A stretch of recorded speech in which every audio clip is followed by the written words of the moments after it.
नमस्कार दोस्तों। हम अजमेर में हैं ज़रूर है, पर हम चर्चा बिहार की करने वाले आज। और ये सुंदरता है चौपाटी की, देखिए। बाकी आज हमारे साथ हमारे दोस्त बिहार के जुड़े हुए हैं, जिनका नाम इंदू जी है, हमारे परम मित्र हैं।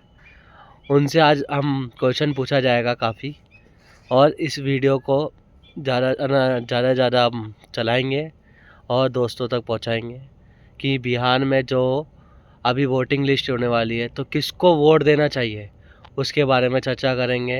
ये कौन हमारे लिए सही है, कौन हमारे लिए गलत है, या क्या सही हो सकता है या क्या गलत हो सकता है, या अपने लोगों का भविष्य क्या सुधर सकता है, किस चीज़ से सुधर सकता है, उसके बारे में चर्चा करेंगे। हमारे इंदू जी जुड़े हुए हैं, तो इस चर्चा को स्टार्ट करते हैं। पहला सवाल इंदू जी से किया जाता है कि आप इस इलेक्शन के जो बिहार में होने जा रहा है उसके बारे में आप हमें क्या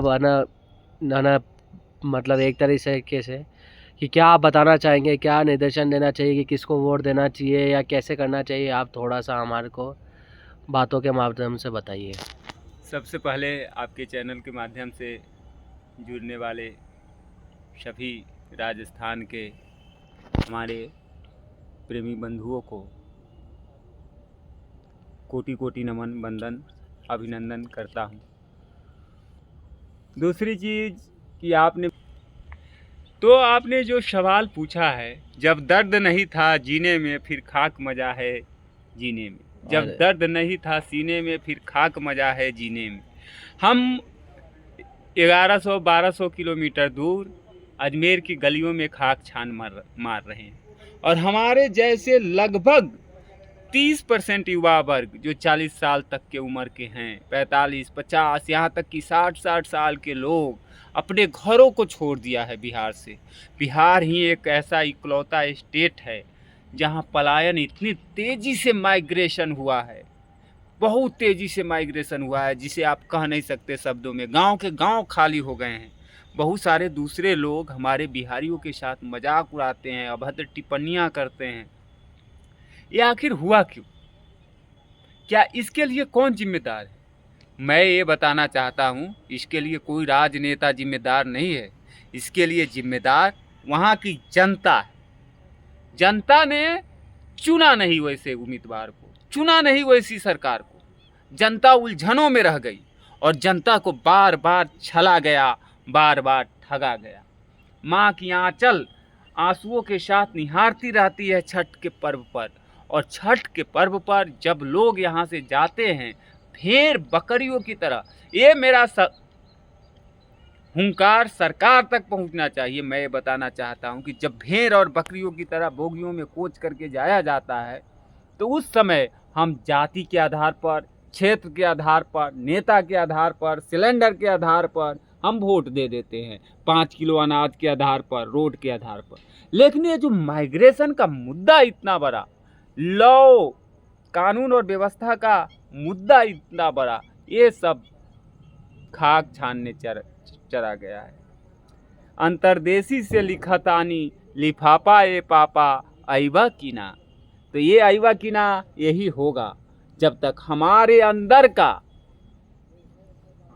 आत्मा मर जाएगा, असली बिहार मर जाएगा, तो यही होगा सर। हाँ, तो मैं ये आपका सही, बिल्कुल सही बोला आपने कि पहले से अंदर की आत्माओं को समझाना पड़ेगा, तभी ही बिहार सक्सेस हो पाएगा।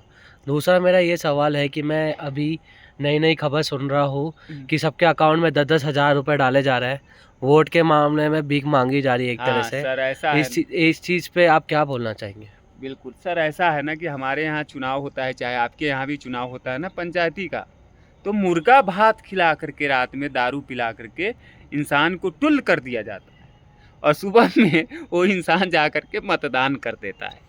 और मतदान किसको करता है वो तो आप समझ गए ना। सही बात। रात में मुर्गा भात खाए, दारू पी करके टुल्ल हो हुए, और सुबह में जा करके उन्होंने मतदान कर दिया। बिहार में दारू बंद है तो दारू पिला दिया जाएगा। इस इलेक्शन की भी बात हो रही है, 10-10 हज़ार रुपया खाता में भेज दिया गया, इतनी सारी चीजें हो गई। फिर भी इलेक्शन के दिन बिहार में तो दारू मिलता नहीं है, फिर भी कहीं से दारू मंगाया जाएगा, कैंडिडेट साहब दारू पिला देंगे और आदमी टुल होकर के मतदान कर देंगे।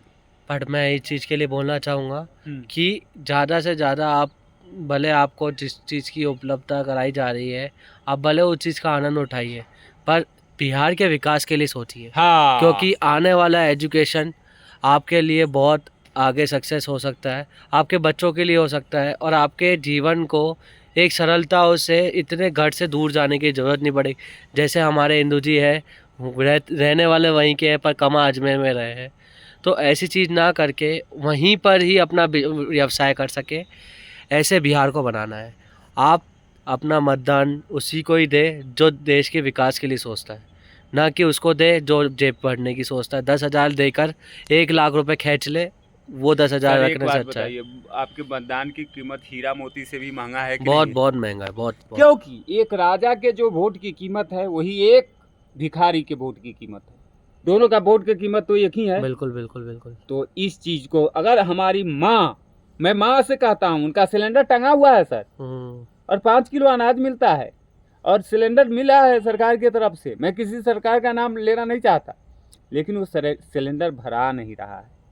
लेकिन उन्होंने लोभ के कारण, लालच के कारण सड़कें बनी, सरकार ने काम किया, सड़कें बनाई, कनेक्टिविटी जोड़ा, लेकिन इस पलायन को, वहाँ माइग्रेशन, और खास करके मजदूरों के पलायन को, मजदूरों के माइग्रेशन को किसी गवर्नमेंट ने नहीं रोका। इसके पीछे बहुत बड़ा कारण है, बहुत बड़ा षड्यंत्र है, जो आगे के अंकों में हम ये सीरीज जारी रखेंगे लगातार नवंबर तक।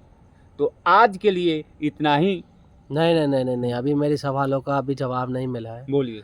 मैं ये पूछना चाहूँगा, मेरा तीसरा लास्ट सवाल है कि लोगों ने जनताओं को, बस आप किसको वोट देना ये आप मत मत बोले, बस इतना बता दीजिए कि सही वोट किसको देना चाहिए।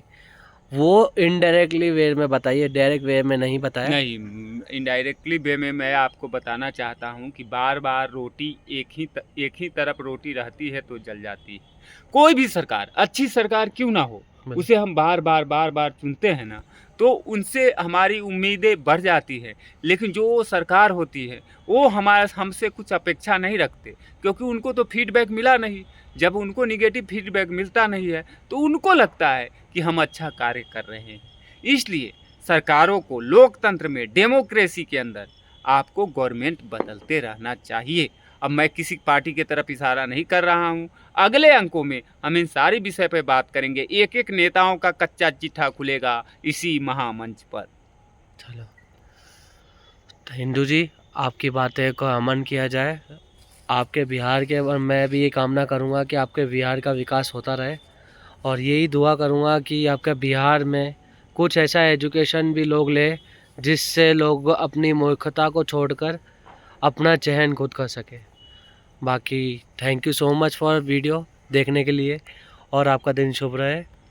और बिहार के लिए ये बहुत अच्छा सुहाना मौसम, सुहाना टाइम है जिससे आप बिहार को विकास में ला सकते हैं। आपका थैंक यू सो मच। अगली वीडियो में मिलेंगे हम, और ये अजमेर का अना सागर का नज़ारा आप देख सकते हैं। और इंदू जी का शुक्रिया अदा करूँगा कि उन्होंने अपना टाइम देकर आपको अच्छे से अच्छी नॉलेज दी सकी, और अच्छे से अच्छे बारे बात बताए। आगे भी हम बताएंगे आपको। धन्यवाद, थैंक यू सो मच।